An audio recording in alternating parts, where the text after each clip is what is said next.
unas indicaciones prácticas. En primer lugar, el tema de la confesión. Como decíamos, para las confesiones lo haremos después de la celebración de la Pasión del Señor, para aquellos que quieran confesarse. O sea, la confesión es necesaria en los ejercicios. Bueno, necesaria no. Si uno tiene conciencia de estar en paz con Dios, de estar en gracia de Dios, hace poco tiempo que se ha confesado, no es obligatoria. Sería necesaria, digamos, si alguno está, digamos, alejado de Dios, si alguno está en pecado mortal. Bueno, es el momento más propicio para hacerlo, ¿no es cierto? En la confesión hay dos cosas.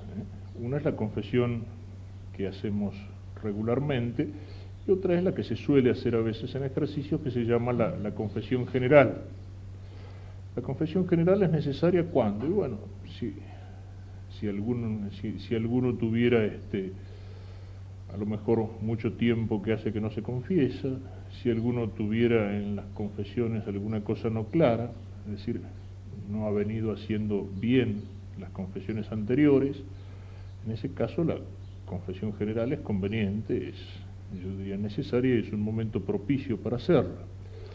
La confesión general se puede hacer también, aun cuando uno se haya confesado hace poco tiempo. A veces en los ejercicios espirituales es conveniente. ¿Qué es la confesión general?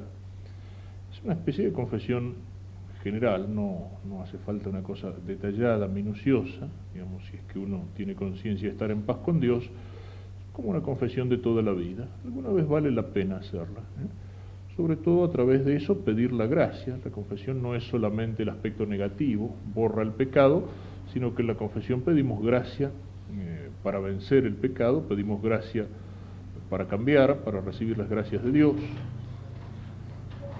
Puede ser conveniente, en el Vademecum tienen las orientaciones, incluso un examen general, en la página 101, como preparación para la confesión, eso pueden irlo viendo ustedes. Si uno ya ha hecho ejercicios espirituales anteriormente y en esos ejercicios ya ha hecho una confesión general, lo que no suele ser conveniente volver otra vez hacia atrás. Uno puede hacer una confesión general desde la última confesión general. O sea, hice ejercicios espirituales hace 2 años, en esos ejercicios hice una buena confesión general, y bueno, me confieso así genéricamente de las faltas que haya habido en los 2 últimos años. Esto como orientación general. Puede haber casos particulares. Hay personas que tienen una tendencia a la escrupulosidad. ¿En qué consiste la escrupulosidad? Digamos, una cosa es lo que hablábamos ayer, el sentido del pecado. El sentido del pecado es algo que está en la inteligencia, sobre todo, y en la voluntad, es decir, tener conciencia de lo que es el pecado como ofensa a Dios. Otra cosa es el sentimiento de culpa. El sentimiento de culpa puede ir unido al sentido del pecado, pero puede ir separado del sentido del pecado. A veces el sacerdote tiene que atender a una persona que viene y dice: mire, padre, si yo no me siento arrepentido, no siento nada. Entonces uno le pregunta: dígame, ¿usted se da cuenta de que obró mal? Sí. ¿Usted tiene voluntad de no volver a hacerlo? Sí. Entonces está arrepentido, aunque no sienta nada, aunque esté seco como un palo. Tiene sentido, tiene conciencia de pecado, pero eso no le repercute en el sentimiento. Bueno, otras veces van las dos cosas juntas. Uno tiene conciencia de que ha pecado, de que ha ofendido a Dios, y eso al mismo tiempo le duele internamente, le duele hasta las lágrimas, a lo mejor. Bueno, ahí van las dos cosas unidas.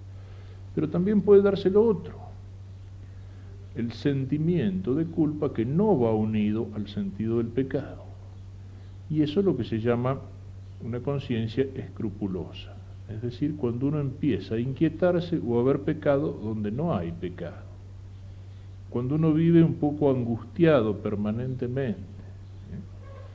Me parece que no me confesé bien, pero en qué, y bueno, no estoy muy seguro, pero creo que, pero usted se confesó, sí, me lo confesé, pero no sé si el Padre me entendió. Entonces, o uno termina de hacer la confesión, se va tranquilo y contento: uy, me parece que me olvidé esto, y está escarbando. A veces, sobre todo en pecados que tocan un poco más el aspecto de la sensibilidad, uno ya los ha confesado, pero se queda inquieto, ¿no? O sea, toda esa perturbación que a veces puede ser angustiosa, ¿no es cierto? A veces puede ser angustiosa. Pecados que tocan la sensibilidad, un caso típico de eso es, qué sé yo, la mujer que ha realizado un aborto. La mujer está tan hecha para ser madre, con toda su psicología, con todo su cuerpo incluso, que un aborto le afecta profundamente. Y a lo mejor viene, confiesa esa falta que ha hecho, recibe la absolución, pero se queda inquieta. Y hay mujeres que durante años y años vuelven. He hecho un aborto, pero ya lo confesó. Sí, eso fue hace 20 años, lo he confesado montones de veces. Por favor, quédese en paz, Dios la ha perdonado. Es un pecado gravísimo, pero Dios, la misericordia de Dios es más grande que cualquier pecado. Eso es lo que llamo escrúpulo, esa sensibilidad desordenada. En ese caso, si alguno tiene, digamos, un poco esa tendencia, no le conviene hacer una confesión general, no conviene escarbar demasiado, no conviene escarbar demasiado. La persona que está a veces constantemente, pequé, no pequé, me parece que sí, que no, déjelo en manos de la misericordia de Dios, no escarbe más. El examen para la confesión tiene que llevarnos a la conciencia del pecado y a la misericordia.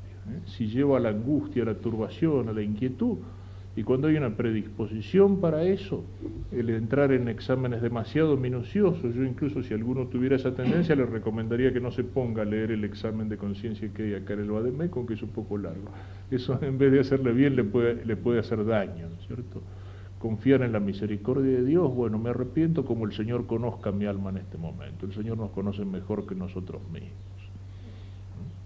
A veces eso viene con una cosa, hay gente que tiene esa angustia, qué sé yo, con malos pensamientos, hay gente que la tiene a veces en las devociones o en las oraciones. Ustedes no saben hasta dónde puede llegar una cosa de esas, ¿no? Hay casos en que eso puede ser verdaderamente angustiante, ¿no? Qué sé yo, esto lo he leído, no es una infidencia de confesión, sino que lo he leído en un manual de psiquiatría pastoral. Mujer que va a comulgar y recibe la comunión, entonces le parece que tiene en los labios y le han quedado partículas de la hostia. Entonces se limpia los labios con un pañuelo, entonces las partículas están en el pañuelo, envuelve el pañuelo, lo mete en la cartera, llega a la casa, no sabe qué hacer, dice, bueno, una estampita bendecida, una cosa así, se quema, quema el pañuelo. ¿Y ahora qué hago con las cenizas que están llenas de partículas? Hace un pocito en el jardín, lo entierra, le pone un cerquito alrededor, pero después le parece que los chicos han pisado el pocito y que la casa está toda llena de partículas de la Eucaristía. Es angustiante, pero ahí no. Es una cosa, digamos, de imaginación, de la sensibilidad. No hay que discutir con el escrúpulo. Yo a veces lo comparo una especie, un globo inflado que tiene una protuberancia por acá, ¿no? La aprieta, pum, sale por acá. La aprieta por acá, pum, sale por acá. Dios no nos pide eso. Si uno tiene, digamos, esa tendencia, ese problema, confiar en la misericordia de Dios. No andar escarbando, no discutir. Si discutir es inútil. No, yo me acuerdo que ese pecado en realidad lo confesé porque cuando yo dije, el Padre me dijo, no, sí, lo confesé, así que me quedo tranquilo. Ah, pero aquel otro no. ¡Pum! Uno puede reírse un poco, pero verdaderamente eso hace sufrir. Y eso puede a veces venir en la vida como un periodo. Hay gente que pasa a veces por un periodo de esa angustia, ese escrúpulo. Y hay gente que tiene, digamos, una particular tendencia o predisposición hacia eso. En ese caso, la confesión general no es conveniente, a menos que uno la haga muy genéricamente. Bueno, me confesé hace tanto, me acuso de esto y pongo en manos de la misericordia de Dios todas las faltas y pecados de mi vida como Él conozca mi alma. El Señor no hay que mirarlo, qué sé yo, como un juez que está buscando tratar de encontrarlo a uno en falta para caerle encima con todo el peso de la ley. Confianza en la misericordia. Entonces, la confesión, yo diría, es necesaria si uno no tiene la conciencia en paz, si uno tiene conciencia clara de falta, de no haber hecho bien las confesiones, tener conciencia clara de eso. Puede ayudar, digamos, con una confesión de devoción, a la cual uno no está obligado, para sentirme, reconocerme pecador y ponerme nuevamente en manos de la misericordia de Dios. No ayuda o no sirve si eso sirve para intranquilidad, para inquietud, para angustia, para seguir viendo pecado donde no hay pecado.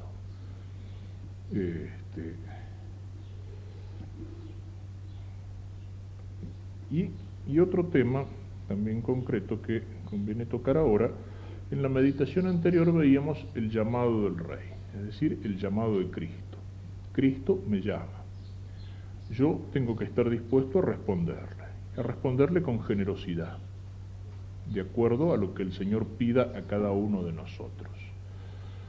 Decíamos al principio de los ejercicios que los ejercicios espirituales tienen que ser una especie de alto en el camino, silencio, nos apartamos del mundo, nos apartamos de los problemas, de las preocupaciones, del ruido, para hacer silencio y encontrarme con Dios y ver qué es lo que el Señor me quiere decir. Lo que toco ahora sirve para tratar de concretar un poco ese balance. San Ignacio nos dice, este es el momento propicio, cuando hemos escuchado el llamado y queremos concretar nuestra respuesta. Las primeras meditaciones nos han puesto enfrente al plan de Dios, principio y fundamento, a la ruptura de ese plan, pecado, a la misericordia de Dios. Y ahora, mirando hacia adelante, ¿y ahora qué tengo que hacer por Cristo? Bueno, tratar de pensarlo un poco, es decir, de bajarlo a lo concreto y de encontrar, si el Señor nos lo inspira, algún propósito. En esto tenemos que distinguir dos cosas. Cuando uno se pregunta qué es lo que Cristo pide de mí, puede encontrarse en dos circunstancias.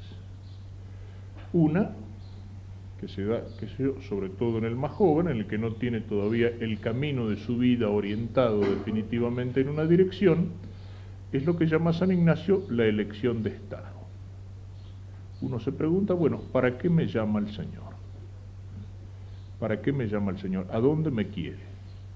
Ahí es donde se plantea el tema de lo que decía antes, lo decía un poco en broma, pero también hay algo en serio, ¿no es cierto? Los ejercicios no son una máquina de fabricar curas, pero es el momento en que uno puede decidir a lo mejor si tiene una inquietud vocacional. ¿Será que el Señor me llama a seguirlo?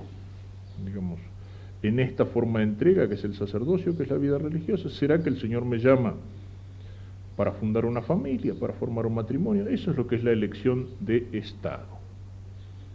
Pero alguno ya la tiene hecha. Uno ya ha escuchado el llamado, ya ha decidido seguir a Cristo, qué sé yo, por el camino de la vida sacerdotal. Bueno, ya es sacerdote, no es cuestión de ponerse a hacer una elección de estado, decir, bueno, ¿será que me habré equivocado?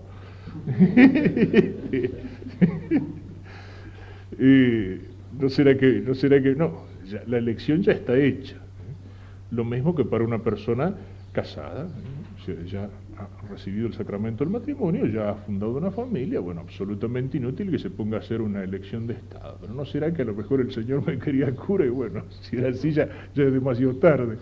Y lo más probable es que no, porque Dios nos habla también a través de las circunstancias. Y bueno, entonces, ¿qué es lo que tengo que hacer? Bueno, dentro de ese estado, dentro de ese camino que he elegido y en el cual no tengo vuelta, ver qué es lo que el Señor me pide. ¿Para qué? Y bueno, para vivir mejor mi sacerdocio o para vivir mejor mi vida como cristiano o como jefe de familia, etc. Eso es lo que San Ignacio llama reforma de vida. Son las dos primeras cosas que hay que distinguir. Cuando hago el balance concreto, sí, mi situación es, bueno, ¿cuál es el camino que sigo? ¿Me llama el Señor para esto, para aquello? Pensar serenamente lo que es una elección de estado. ¿Por dónde me llama el Señor? Si ya la tengo hecha esa elección, es decir, ya tengo un camino empezado en el cual no hay vuelta atrás, bueno, ¿qué es lo que el Señor me pide? Para vivir mejor mi sacerdocio, para vivir mejor mi vida como casado, qué sé yo, o como novio que pienso casarme, pero ya tengo la elección hecha, ¿qué es lo que el Señor me pide? ¿Qué es lo que puedo mejorar? ¿En qué puedo ser más generoso? Es decir, este es el momento en que uno tiene que empezar a pensar eso para tratar de sacar de los ejercicios algún tipo de propósito concreto. Como les decía el otro día, no preocuparme de ahora en adelante de empezar a llenar páginas de cuaderno con listas enormes de propósitos fabulosos y generosísimos, porque cuando uno hace esas listas enormes de propósitos, después no pasa nada. Pocas cosas, pero importantes. ¿Qué es lo que no anda en mi vida? ¿Qué es lo que podría andar mejor en mi vida? ¿Qué puedo hacer por Cristo? ¿Qué es lo que a lo mejor el Señor me está pidiendo en este momento? Eso, tratar de irlo concretando, para que de ahí nazca algún propósito, aunque sea uno, no mucho, 1, 2, 3. Poca cosa, pero que nos sirva para afinar la puntería, para tomar más en serio nuestra vida cristiana, para que mi respuesta sea más generosa. En la meditación anterior está el espíritu de eso. Es decir, esa disposición de decirle, bueno, Señor, acá estoy. ¿Qué querés de mí? Estoy dispuesto a seguirte. En esto, que no es meditación, sino que es como una reflexión, bueno, irnos orientando. ¿Qué es lo que tenemos que tener en cuenta? Ya sea para la elección de Estado, ya sea para la reforma de vida. Para hacerla bien. Yo diría que tenemos que tener en cuenta, en primer lugar, el principio y fundamento.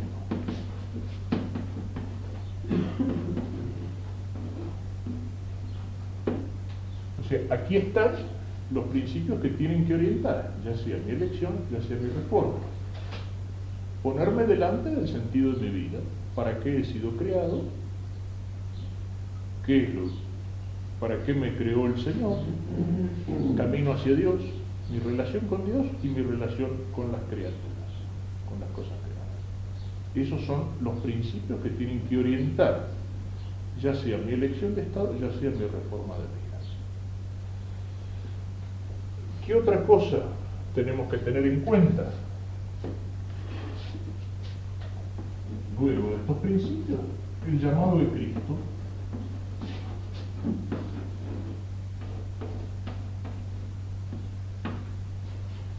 Y, en tercer lugar, ¿qué es lo que tenemos que tener en cuenta?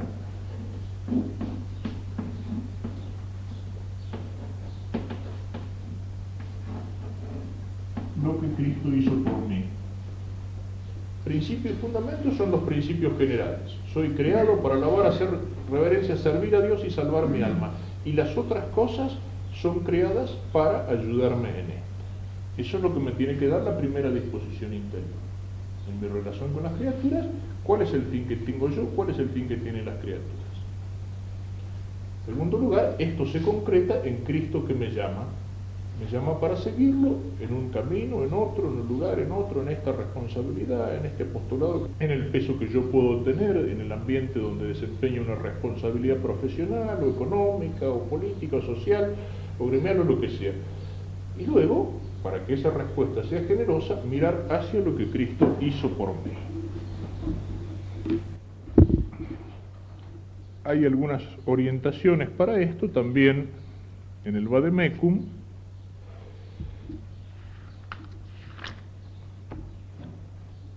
En la página 153, cuando habla de las reglas para hacer una buena elección, desarrolla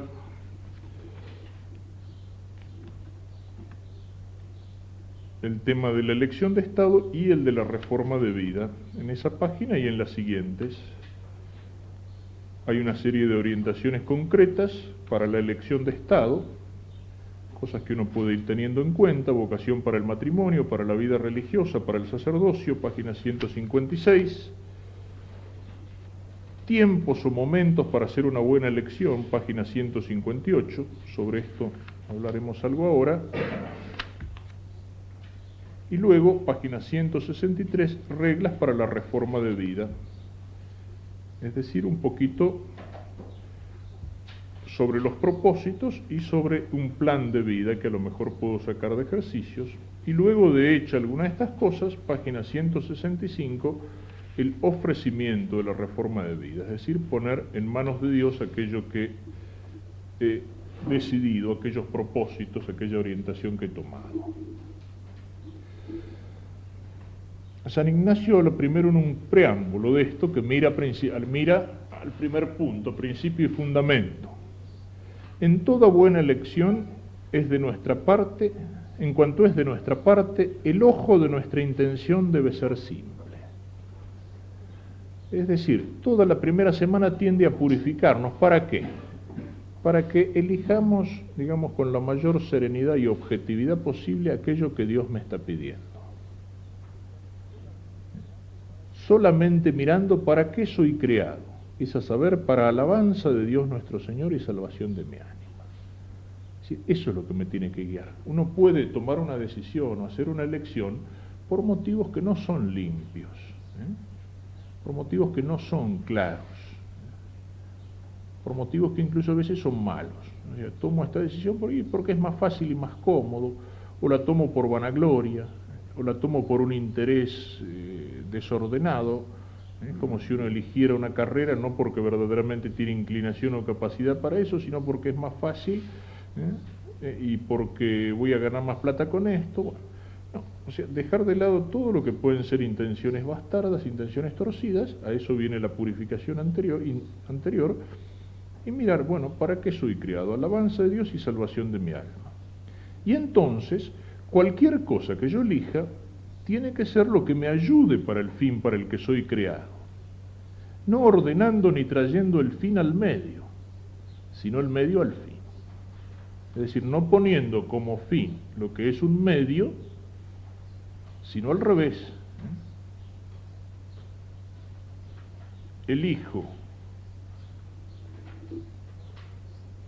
el matrimonio, ¿para qué? Porque me doy cuenta que ahí puedo servir mejor a Dios, puedo dar mejor gloria a Dios, en la vida de familia, en la educación de los hijos. O elijo el sacerdocio, ¿por qué? Porque me doy cuenta que el Señor me llama por ahí para servicio de Dios. Si eligiera el sacerdocio, qué sé yo, y bueno, porque es más fácil, porque los curas no laburan y porque me da más prestigio social, no, ahí estaría poniendo lo que es un medio, lo estaría poniendo como fin. No elijo servir a Dios, sino aprovecharme de eso. Esa es la primera disposición interior que nace del principio y fundamento.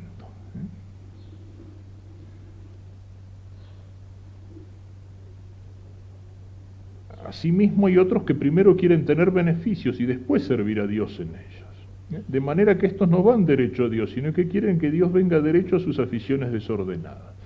Es decir, le digo, Señor, yo estoy dispuesto a servirle a servirte, y lo que vos quieras, con tal que no me pidas esto, aquello y lo demás allá.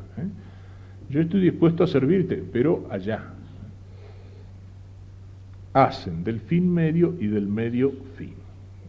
Primero tenemos que poner por objeto querer servir a Dios, que es el fin, y secundariamente tomar beneficio o casarme o lo que sea, si más me conviene, que es el medio para el fin. Así, ninguna cosa me debe mover a tomar los tales medios o a privarme de ellos, sino solo el servicio y alabanza de Dios nuestro Señor y salud eterna de mi alma. Eso tiene que ser lo que me guía, esos principios fundamentales del principio y fundamento. Tiene otro párrafo en el cual habla de lo que decía antes. Hay elecciones que son mudables y otras que no son mudables.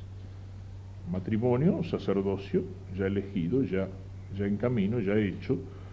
Ahí no hay más que elegir, sino solamente tratar de ordenar la vida lo mejor posible dentro de este camino que ya he elegido, para hacer las cosas lo mejor posible. Esto con respecto a lo que hay que elegir o lo que hay que reformar. ¿Cómo se hace? Esto aparece en el Vademecum. San Ignacio habla de 3 tiempos para hacer una sana y buena elección en cada uno de ellos. Fíjense que son cosas importantes, como decía aquí en los ejercicios tal vez lo vivimos demasiado comprimido, por eso no hay que apurarse, Pero tener en cuenta estas cosas, recordarlas, o tener el vademecum y volver sobre esto, puede ser útil, porque muchas veces en nuestra vida, no solo cuando hacemos ejercicio, muchas veces en nuestra vida tenemos que tomar una decisión que es importante. Y entonces, para esa decisión importante es muy útil recordar esto, conocer esto. ¿Qué hago? Hago esto, lo otro. Cosas importantes, ¿no es cierto? No decir, bueno, qué sé yo, me pongo una corbata de este color o de otro, voy a hacer una elección, una reforma de vida, una elección de esta, no. Cosas importantes, pero tenemos que tomar una decisión importante, entonces saber hacerla con la mayor limpieza de alma, iluminado por los principios. ¿Cuántas veces tomamos una decisión por conveniencia, por interés, por pasión, por comodidad, por pereza? No, lo que es mejor para el fin para el que he sido creado, para la salvación de mi alma. Y esto se puede dar de distintas maneras, que es lo que dice aquí, 3 tiempos. En el primer tiempo, o sea, es una circunstancia clara, cuando Dios nuestro Señor así mueve y atrae la voluntad, que sin dudar ni poder dudar, tal alma devota sigue a lo que le es mostrado. Dice como San Pablo, como San Mateo. Es cuando aparece la gracia de Dios como una luz que no me permite dudar lo que el Señor quiere de mí. Caso de San Pablo. ¿Por qué me persigues? Señor, ¿qué quieres que haga? Como el caso de San Mateo, que se llamaba Leví y que estaba en su mesa de cambista y de publicano, mesa donde cobraba los impuestos, tenía el cambio de las monedas de los judíos que iban y venían de Jerusalén, tenía ahí los cheques, los pagarés, todas esas cosas, y pasa Cristo en un momento y dice, ven y sígueme. Clarísima la cosa, o sea, la palabra de Dios lo toca, la luz de Dios lo ilumina por adentro, y Mateo se levantó dejando todo, no le dijo, espérate Señor que termino las cuentas, no, se levantó y lo siguió a Cristo que lo llamaba, ahí no hay duda. Bueno, hay veces en que la gracia de Dios se presenta de esa manera. El Señor me ilumina interiormente de tal forma que sin ninguna duda veo lo que tengo que hacer. Yo recuerdo que me decía, se lo he escuchado más de una vez a Monseñor Tortolo, él decía, yo sentí el llamado al sacerdocio a los 11 años y nunca dudé. Bueno, es una gracia especial de Dios, ¿no es cierto? Es una gracia particular de Dios. ¿Es posible sentirlo a los 5 años? Sí. Mira, a veces eso, hay gente que me decía, no, pero ¿cómo un tipo tan chico puede sentir la vocación?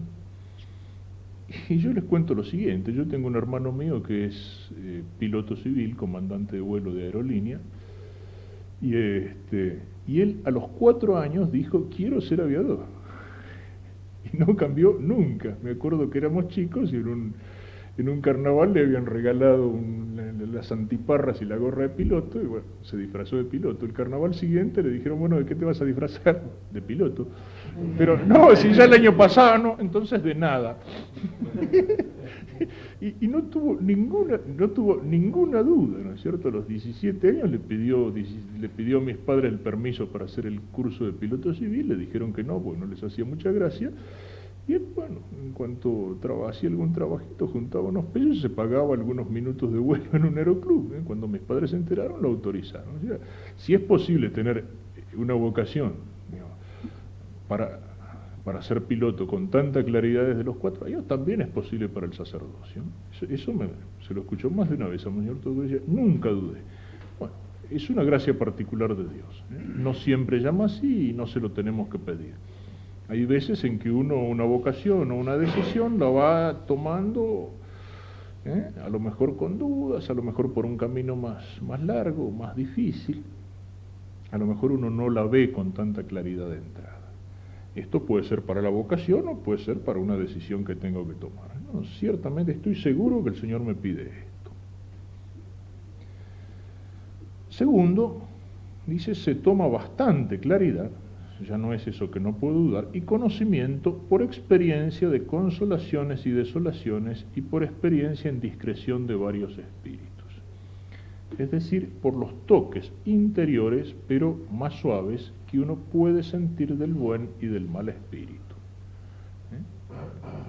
analizando, distinguiendo, y San Ignacio da reglas para eso, uno va viendo, no con la misma claridad de golpe que lo anterior, pero me parece que, para poner, qué sé yo, el caso de la vocación, digo, lo pongo porque es lo que más tengo que tratar. Llevo 16 años en seminario, o sea que si habré tratado vocaciones, ¿no es cierto? Uno por ahí tiene vocación para una cosa, pero no la ve con esa claridad, con esa certeza lineal. A veces hay momentos en que la siente la luz interior, siente el llamado, sí, pero por ahí hay momentos en que siente como un rechazo, como una repugnancia. Bueno, eso pasa normalmente casi en cada vocación, ¿no es cierto? Uno puede a lo mejor amar su carrera, su profesión, no hablo de una profesión sacerdotal, cualquier carrera. Un estudiante de Derecho podrá tener el entusiasmo por su carrera, pero a lo mejor pasará por algún momento en el cual no quiere ver ni un libro ni un código, pero ni pintado, y siente hasta rechazo y repugnancia por eso. Bueno, si eso fuera permanente, si a lo largo de toda la carrera sintiera una especie de rechazo por todas las materias, por todas las cosas, tendría que decir, pensarlo bien, a lo mejor tu camino está por otro lado. Pero el hecho de sentirlo en algún momento, es decir, que vaya y venga, no es que la vocación, por ejemplo, se va y vuelve. No. Uno fundamentalmente la ve. Entonces es un poco poner en la balanza las dos situaciones y darme cuenta, bueno, ¿cuál es la orientación general? O sea, ¿qué es lo que yo veo más claro a lo largo de más tiempo? Sí, a veces dudo, pero ¿qué es lo que prima? Y lo que prima es esto. ¿Y en qué estado de ánimo? Y bueno, cuando me encuentro bien, cuando me encuentro sereno, me encuentro en paz, esto está presente. Hay momentos en que uno se encuentra desolado, desganado, deprimido. San Ignacio también tiene una cosa de sabiduría y dice, en tiempos de desolación no hay que mudar los propósitos. He hecho un propósito, he elegido un camino, me encuentro en un momento de crisis, de prueba, de depresión, con ganas de tirar todo al diablo, guarda. Ese no es momento. No es momento ni para elegir, ni es momento para cambiar una decisión ya hecha. ¿Por qué? Porque en esos momentos anímicos es como si uno se pusiera los anteojos oscuros y entonces mira todas las cosas y las ve negras todas. Uno no está en estado de ánimo para hacer una elección serena. Tampoco por ahí en un momento en que uno está excesivamente embalado o entusiasmado. Por ahí uno se compromete a cosas que después no puede cumplir. ¿Por qué? Porque se dejó llevar por un impulso de entusiasmo. El tercer tiempo, dice, es tranquilo. Es decir, no hay grandes mociones interiores por parte del buen espíritu, ni tampoco grandes agitaciones por parte del mal espíritu. Uno se encuentra en un estado de ánimo sereno, normal, considerando primero para qué es nacido el hombre. Aquí entra ya más una consideración racional. En lo otro entra una especie de detección de los distintos movimientos o luces interiores espiritual. Considerando primero para qué es nacido el hombre, para alabar a Dios nuestro Señor y salvar su alma. Y esto deseando, elige por medio una vida o estado dentro de los límites de la Iglesia para que sea ayudado en servicio de su Señor y salvación de su alma. Y aclara qué significa esto. Dije tiempo tranquilo, cuando el alma no es agitada de varios espíritus y usa de sus potencias naturales libre y tranquilamente. Si en el primero o segundo tiempo no se hace elección, es decir, uno no tiene la clara luz de Dios que le muestra esto es lo que te estoy pidiendo, ni tampoco tiene ese juego de luces o de trabajo del buen y del mal espíritu, donde hay que discernir, ahí cuando es el segundo paso es conveniente tener la ayuda, sobre todo de un director espiritual, para que a uno lo vaya ayudando o orientando. Si no hay ninguna de esas cosas, sino que uno se encuentra tranquilo, sereno, y bueno, ahí usa de sus potencias naturales. Y lo que viene después es, en este caso, o sea, que puede ser el más frecuente. ¿Qué hago? ¿Tengo que elegir estado o tengo que tomar una decisión con respecto a mi vida? Entonces da una serie de orientaciones acerca de cómo tengo que proceder, en qué disposición me tengo que poner. y lo hace en varios puntos. Primer punto, dice, proponer delante la cosa sobre que tengo que hacer elección. Esto o aquello. ¿Lo tomo o lo dejo? ¿Me comprometo a esto o no me comprometo? ¿Sigo este camino? ¿Sigo aquel otro? ¿Cambio en esto? ¿No cambio? Poner delante la cosa. Segundo, es menester tener por objeto el fin para que soy creado. Fíjense cómo insiste en esto. Para que la elección sea limpia por pura gloria de Dios. Que es para alabar a Dios nuestro Señor y salvar mi alma. Y con esto hallarme indiferente, sin afección ninguna desordenada. Es decir, no elegir por pasión, por inclinación al pecado, por conveniencia. Con la mayor serenidad y claridad interior y libertad interior posible. De modo que no esté más inclinado ni afectado a tomar la cosa propuesta que a dejarla, ni más a dejarla que a tomarla, mas que me halle como en medio de un peso para seguir aquello que sintiere ser más en gloria y alabanza de Dios nuestro Señor y salvación de mi alma. Es decir, primero el objeto, esto, lo tomo, lo dejo, hago esto. Segundo, esa limpidez interior, qué es lo mejor para mi alma y qué es lo mejor para la gloria de Dios. Tercero, lo hago como hijo de Dios y buscando su voluntad. Entonces, no es solo mi cabeza. Pedir a Dios nuestro Señor que quiera mover mi voluntad y poner en mi alma lo que yo debo hacer acerca de la cosa propuesta, que más su alabanza y gloria sea. Señor, ayúdame a ver. Señor, dame luz para esta decisión que tengo que tomar. Señor, ¿qué es lo mejor? Cuarto, considerar raciocinando cuántas ventajas o provechos se me siguen con el tener oficio o beneficio propuesto para sola alabanza de Dios nuestro Señor y salud de mi alma. Y por el contrario, considerar asimismo las desventajas y peligros que hay en tenerlo. Es decir, una especie de balance, voy poniendo en los dos platillos de la balanza. Bueno, esto, ¿qué ventajas tiene? Esto y esto. Esto, ¿qué problemas tiene o qué dificultades o qué inconvenientes? Tal cosa, tal otra o tal otra. Ponerme entonces en libertad y en serenidad delante de Dios, pedirle ayuda y después sí, empezar a poner en los platillos de la balanza. Cuando se trata de una cosa importante, uno hasta lo podría hacer por escrito, en 2 columnas o en 4 si ustedes quieren, tal cosa a favor o en contra, o tal otra, a favor o en contra, y lo voy llenando. Ojo, ¿es conveniente o es inconveniente? Para mí, hay que verlo. Ahí se trata de una elección concreta, no me puedo quedar en una cosa teórica. Yo me planteo la vocación y podría decir, bueno, sí, pero a lo mejor más que ser un sacerdote perteneciente al clero secular, podría, qué sé yo, meterme en los cartujos, que son una entrega maravillosa a Dios, en el silencio, en la soledad, en la penitencia. Sí, es maravilloso, pero ¿es para mí? Si yo me meto ahí, una vez me vuelvo loco. O sea, no es para mí. Poner entonces, considerando, bueno, ventajas y desventajas de una cosa y de la otra, tratando de hacerlo como fin solo para mayor gloria de Dios y bien de mi alma. Después de poner todas estas cosas en el peso de la balanza, quinto, después que así he discurrido y raciocinado a todas partes sobre la cosa propuesta, mirar dónde más la razón se inclina. Y así, según la mayor moción racional y no moción alguna sensual, se debe hacer deliberación sobre la cosa propuesta. ¿Hacia dónde se inclina la balanza? Cuando miro las cosas con seriedad, con serenidad, no movido por una pasión, como decíamos antes, por puro gusto o por pura comodidad o por puro interés o provecho, sino según la mayor moción racional, hacia dónde se inclina la cosa.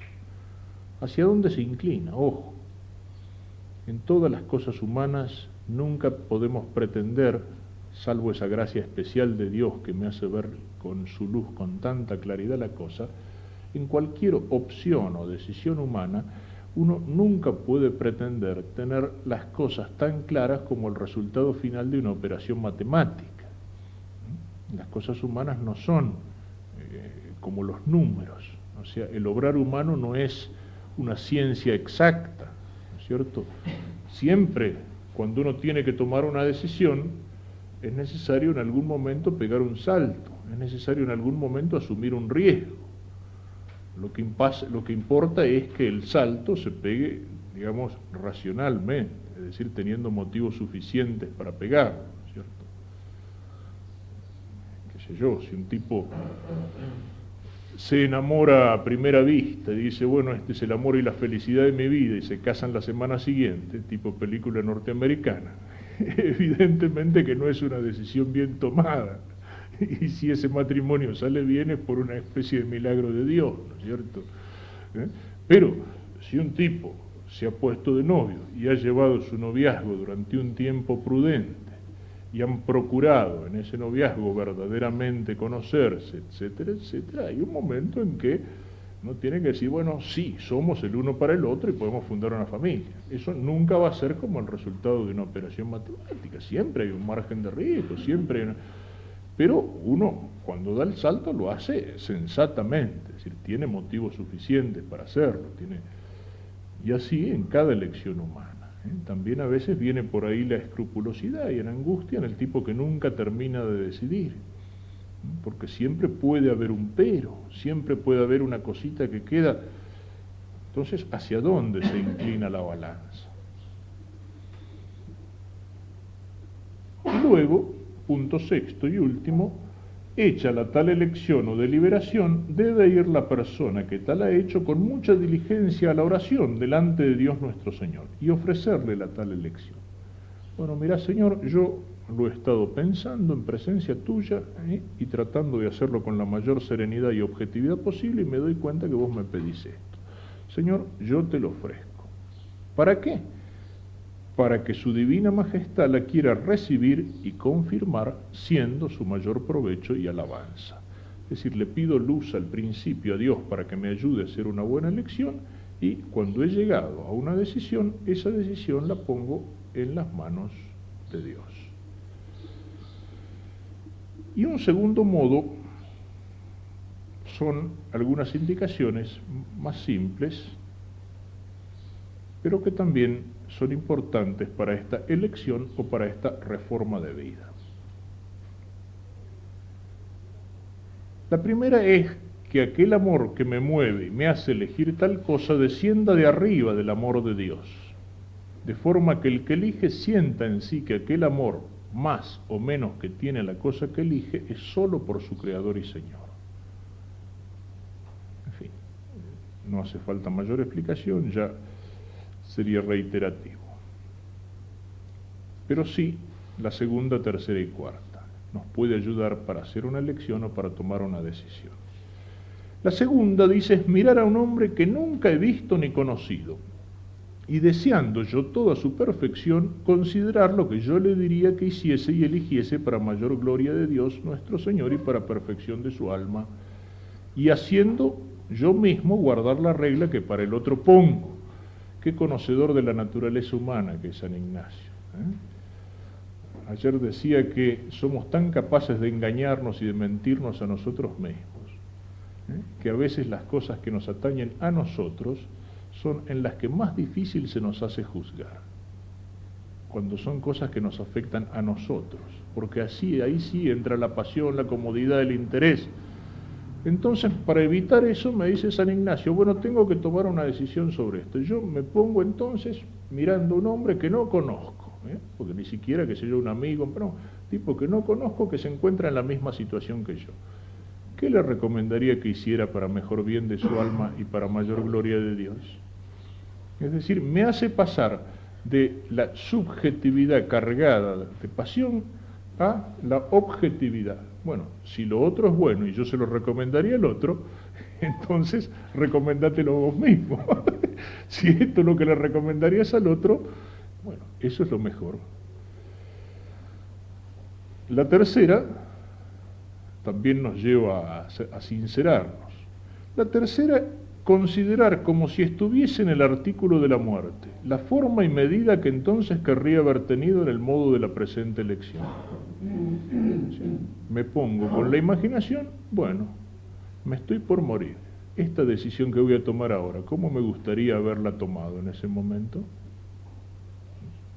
Nos lleva a sincerarnos. Lo hago como si estuviera por morirme, es decir, por presentarme delante de Dios. Y lo mismo la tercera. ¿Cómo me hallaré en el día del juicio? Pensar cómo entonces querría haber deliberado acerca de la cosa presente.